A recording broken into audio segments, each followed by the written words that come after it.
Oh, it holds water. So maybe it doesn't leak when you put it in the pond. Oh, look at all the little frogs. Little tree frogs.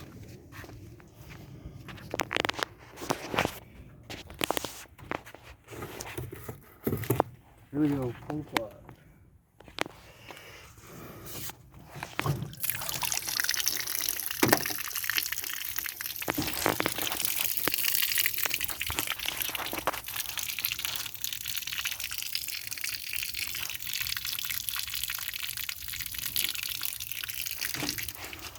So what we got here is a 1432 John boat.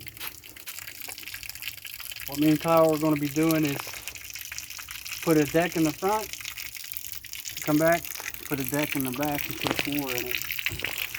It's got a hole over there we got to weld up. Kind of banged up a little bit, but I got it for a good price. I got the boat and the trailer all for around 500 bucks. So that's it. We're gonna let the water drain out of it. Once the water gets out of it, we're gonna start cleaning it up. I'll get back to you in a little bit.